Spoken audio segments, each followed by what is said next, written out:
श्रावण शुक्ल पुत्रदा एकादशी व्रत कथा। श्री युधिष्ठिर कहने लगे कि हे भगवान, श्रावण शुक्ल एकादशी का क्या नाम है? व्रत करने की विधि तथा इसका महात्म्य कृपया करके कहिए। मधुसूदन कहने लगे कि इस एकादशी का नाम पुत्रदा है। अब आप शांतिपूर्वक इसकी कथा सुनिए। इसके सुनने मात्र से ही वाजपेयी यज्ञ का फल मिलता है।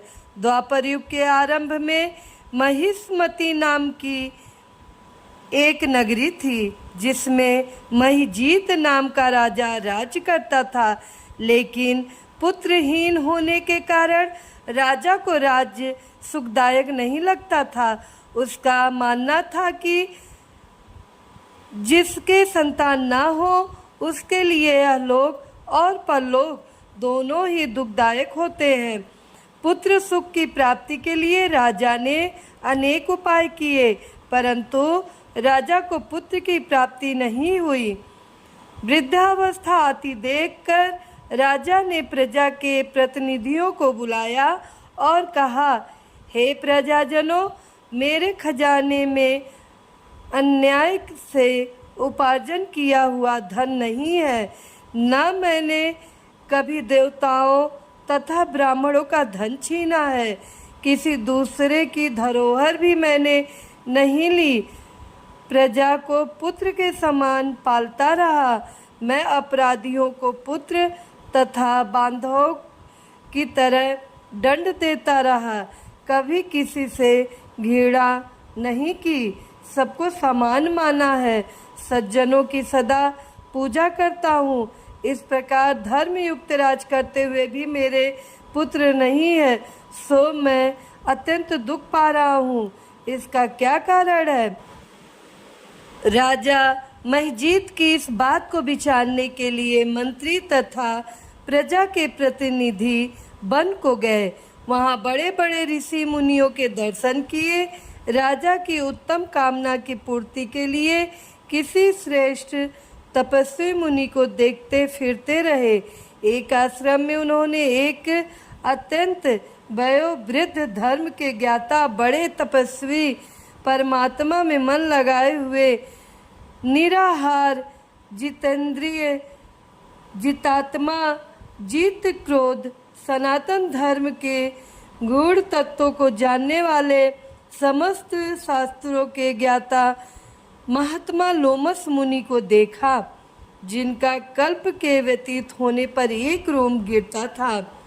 सबने जाकर ऋषि को प्रणाम किया। उन लोगों को देखकर मुनि ने पूछा, क्या आप लोग किस कारण से आए हैं? निसंदेह मैं आप लोगों का हित करूंगा। मेरा जन्म केवल दूसरों के उपकार के लिए हुआ है, इसमें संदेह मत करो। लोमस ऋषि के ऐसे वचन सुनकर सब लोग बोले, हे महर्षि, आप हमारी बात जानने में ब्रह्मा से भी अधिक समर्थ हैं, अतः आप हमारे इस संदेह को दूर कीजिए।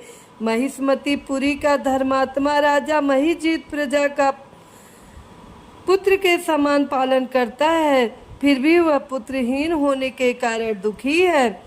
उन लोगों ने आगे कहा कि हम लोग उसकी प्रजा हैं, अतः उसके दुख से हम भी दुखी हैं। आपके दर्शन से हमें पूर्ण विश्वास है कि हमारा यह संकट अवश्य दूर हो जाएगा, क्योंकि महान पुरुषों के दर्शन मात्र से अनेक कष्ट दूर हो जाते हैं। अब आप कृपा करके राजा के पुत्र होने का उपाय बताएं। यह वार्ता सुनकर ऋषि ने थोड़ी देर के लिए नेत्र बंद किए और राजा के पूर्व जन्म का वृत्तांत जानकर कहने लगे कि यह राजा पूर्व जन्म में एक निर्धन वैश्य था। निर्धन होने के कारण इसने कई बुरे कर्म किए। यह एक गांव के दूसरे गांव व्यापार करने जाया करता था। एक समय ज्येष्ठ मास के शुक्ल पक्ष की द्वादशी के दिन मध्याह्न के समय जबकि वह 2 दिन से भूखा प्यासा था, एक जलाशय पर जल पीने गया। उसी स्थान पर एक तत्काल ही ब्याही हुई प्यासी गौ जल पी रही थी। राजा ने उस प्यासी गाय को जल पीते हुए हटा दिया और स्वयं जल पीने लगा। इसलिए राजा को यह दुख सहना पड़ा। एकादशी के दिन भूखा रहने से वह राजा हुआ है और प्यासी गौ को जल पीते हुए हटाने के कारण पुत्र वियोग का दुख सहना पड़ रहा है। ऐसा सुनकर सब लोग कहने लगे कि हे ऋषि, शास्त्रों में पापों का प्रायश्चित भी लिखा है, अतः जिस प्रकार राजा का यह पाप नष्ट हो जाए आप ऐसा उपाय बताइए। लोमस मुनि कहने लगे कि श्रावण शुक्ल पक्ष की एकादशी को, जिसे पुत्रदा एकादशी भी कहते हैं, तुम सब लोग व्रत करो और रात्रि को जागरण करो, तो इससे राजा का यह पूर्व जन्म का पाप अवश्य नष्ट हो जाएगा, साथ ही राजा को पुत्र की अवश्य प्राप्ति होगी। लोमस ऋषि के ऐसे वचन सुनकर मंत्रियों सहित सारी प्रजा नगर को वापस लौट आई और जब श्रावण शुक्ल एकादशी आई तो ऋषि की आज्ञा अनुसार सबने पुत्रदा एकादशी का व्रत और जागरण किया। इसके पश्चात द्वादशी के दिन इसके पूर्ण का फल राजा को दिया गया। उस पूर्ण के प्रभाव से रानी ने गर्भ धारण किया और प्रसव काल समाप्त होने पर उसके एक बड़ा तेजस्वी पुत्र उत्पन्न हुआ। इसलिए हे राजन, इस श्रावण शुक्ल एकादशी का नाम पुत्रदा पड़ा। अतः संतान सुख की इच्छा हासिल करने वाले इस व्रत को अवश्य करें। इसके महत्व को सुनने से मनुष्य सब पापों से मुक्त हो जाता है और इस लोक में संतान सुख भोग कर परलोक में स्वर्ग को प्राप्त होता है।